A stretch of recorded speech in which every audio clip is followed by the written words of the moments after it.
Hello, I'm Ian Henschke and welcome to State Line South Australia. Those stories later, but first to the state's new desalination plant.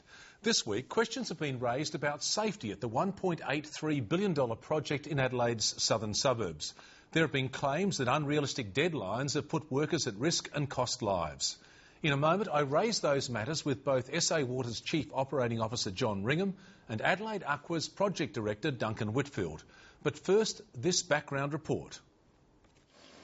In July, State Line went on a tour of the desal plant with SA Water's John Ringham, who outlined how everything was going to plan. That will be underwater. That's where the seawater will come in.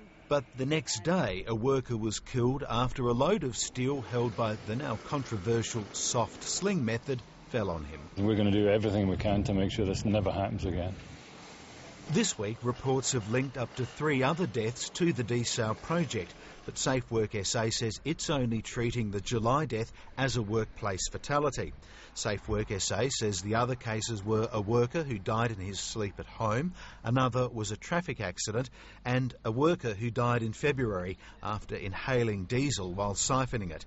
The organisation does not regard that death as a result of work activities. The project's now running months behind schedule and won't be delivering water in December as promised. There are also claims that the injury rate is twice the national average as pressure mounts to finish the job. Claims we put to both SA Water and Adelaide Aqua's project manager, Duncan Whitfield. Duncan Whitfield, thanks for your time. Now, there are claims that the desal project has a high rate of deaths and injuries. What's your response? Well, thanks for inviting me. My response is we have unfortunately suffered one fatality on the contract here, and one is far too high for me. It's terrible. What about the other deaths? There's talk of 4 deaths that have been on the overall project. Yeah, there were 2 other fatalities connected with the project on 2 other ancillary projects, not under my control, however. So I shouldn't really comment on those.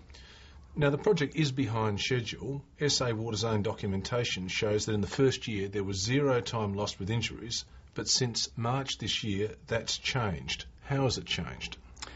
Changed in a couple of ways, really. The number of people on the project as we ramp up has more than doubled. So just recently we had some 1,300 people involved in the project compared to last year, which was less than a third of that. Also, the recording of incidents has increased. So I now have 22 safety personnel on site out there all the time recording these incidents and policing the safety. So you're saying that you're picking up more? We will be, yes, we are. Well, doesn't that say that the site is becoming less safe if you're picking up more incidents? That's one theory. Of course, the pyramid of protection against the worst incident you can have, a fatality, is such that the more hazards that you can pick up on a day-to-day basis, statistically, it's proven that the more you can pick up and learn from and correct, the more chance you've got of avoiding a medically treated injury or a lost time injury or fatality. Well, the union says that the building of the infrastructure and fitting it out is taking place at the same time. And that's meaning that people are almost working on top of each other, and that's making the workplace unsafe. What's your reaction to that? The accusations of working on top of each other are unfounded. In fact, SA Water have helped me by funding under the fixed price agreement, of course, but by funding initiatives to decongest the site so that I don't have to build steelwork on top of people working on mechanical electrical equipment, which in fact was the case when this fatality happened. I had decongested that site prior to that fatality. If there aren't really any safety issues, then why are we seeing these stories saying that safety is being put at risk? We have had 6 lost time injuries on this site, several medically treated injuries, and a whole host of first aid injuries. There have been up to 1,300 people working on the site, and there's been a tragic fatality.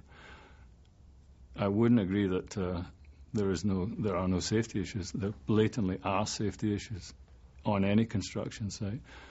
We're working on it daily, every day, all of my team and all of my 22 safety people out in the field to both coach people and encourage people and enforce our set of non-negotiables so that this doesn't happen. But it's a daily, day-by-day exercise. So, given the size of the project, are you saying that this is a safe project?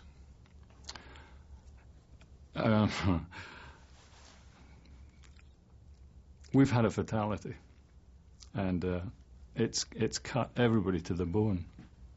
It's absolutely gutted myself and my team. We're doing everything we can every day to make sure that never happens again. Generally, that dreadful incident aside, it's probably the safest project I've ever worked on. Thanks very much for your time. You're welcome. Thank you for inviting me.